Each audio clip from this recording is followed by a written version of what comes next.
రాబోయే ఎన్నికల్లో మాకు కూటమికి ప్రచారకర్తగా శ్రీమతి రోజా సెల్వమణి గారు బాగా ఉపయోగపడతారని చెప్పి నేను అనుకుంటున్నా.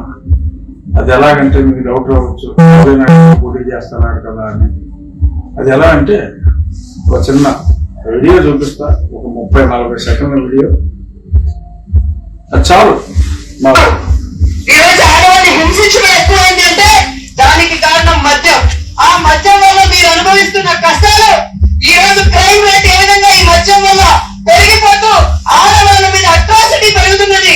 పోలీస్ రిపోర్టు చెప్పే పరిస్థితి చూసి చలించి జగనన్న తన అధికారంలో రాగానే మీ అందరి సంతోషం కోసం దశల వారీగా మద్యపాన నిషేధం ఇచ్చే ఆ తర్వాత మీ దగ్గరికి వచ్చి నెక్స్ట్ ఎన్నికల్లో ఓట్లు అడగబోతున్నారన్న విషయం తెలుసుకుంటే మహిళల్ని తన చెల్లెలు ఏదైతే షర్మిల గారిని గౌరవిస్తారో అదే గౌరవం ప్రతి మహిళ పట్ల చూపిస్తారు, అదే అనుభవం ప్రతి మహిళ పట్ల చూపిస్తారు. అదే జగనన్న గొప్పదనం. సో అర్థమైపోయింది కదా. సో షర్మిల గారి పట్ల ఎటువంటి అనురాగం చూపెట్టారో అటువంటి అనురాగమే రాష్ట్రంలో ఉన్న మహిళలందరి మీద చూపెడతారని చెప్పి శ్రీమతి రోజా సెల్వమణి గారు చెప్పేశారు. అంటే ఏంటి, వారి వారి తండ్రులకి ఈ మహిళలు ఎవరు పుట్టలేదని, దిక్కుమాలిన దరిద్ర డాష్ కొడుకులతో మరి సోషల్ మీడియాలో పెట్టిస్తారా? మరి మహిళలందరినీ కూడా సోదరిని శ్రీమతి షర్మిల గారిని ఎలా చూసుకుంటున్నారో అలాగే చూసుకుంటారు అని చెప్పి మరి అంత ఎలుగెత్తి చాటారు అంటే మరి ఏమని అర్థం చేసుకోవాలి మహిళలారా? మీరే అర్థం చేసుకోండి. సొంత చెల్లెళ్ళు ఇద్దరు రోడ్డును పడ్డారు. ఒక ఆవిడ ప్రాణభయంతో ఉంది, ఇంకొక ఆవిడ కూడా సెక్యూరిటీ అడగడం జరిగింది. తగ్గించిన 1+1కి తగ్గించబడ్డ సెక్యూరిటీని ఏదో 2+2 చేశారు. కానీ ఎవరు మళ్ళీ వాళ్ళు స్టేట్ వాళ్ళే కదా, వాళ్ళతోనే ఇబ్బంది. సో ఒకటి, సో మహిళలకు ఏం జరుగుతుంది అన్నది శ్రీమతి రోజా సెల్వమణి గారు సెలవిచ్చారు. అలాగే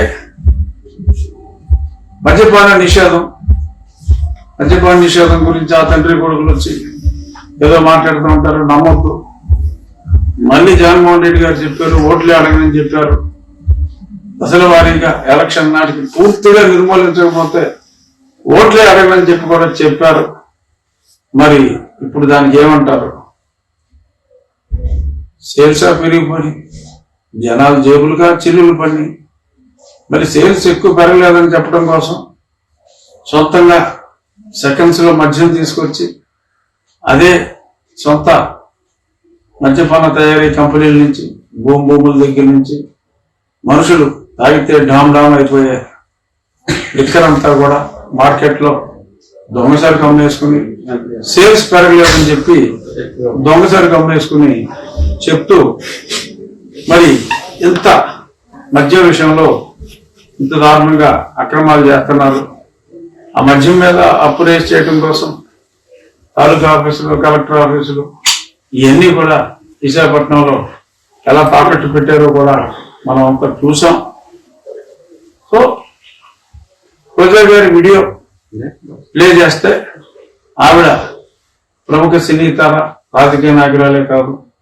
సో ఆవిడ మాట్లాడిన ఆ 30 సెకండ్లు మహిళలందరికీ 1-2 సార్లు వినిపించి అది ప్రశ్నిస్తే శ్రీమతి రోజా గారు రాబోయే రోజుల్లో కూటమికి ఒక ప్రధాన ప్రచారకర్తగా మారుతారు అని మనం ఖచ్చితంగా చెప్పుకోవచ్చు. అఫ్కోర్స్ ఇలాంటి ఎన్నో ఉన్నాయి. అంటే తెలుగుదేశం, జనసేన, భాజపా కూటమికి. ఎందుకంటే మీరు రాకముందు ప్లే చేశారు, రోజా గారు అందరినీ కూడా శ్రీమతి షర్మిలని ఎలా చూసుకుంటున్నారో అలాగే చూసుకుంటారని భవిష్యవాణి వినిపించారు.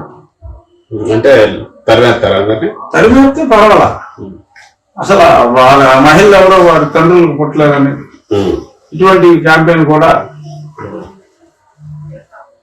చాలా మంది వ్యక్తిత్వ హననం జరుగుతుంది. వ్యక్తిత్వ హననం, ఆపై ఖననం.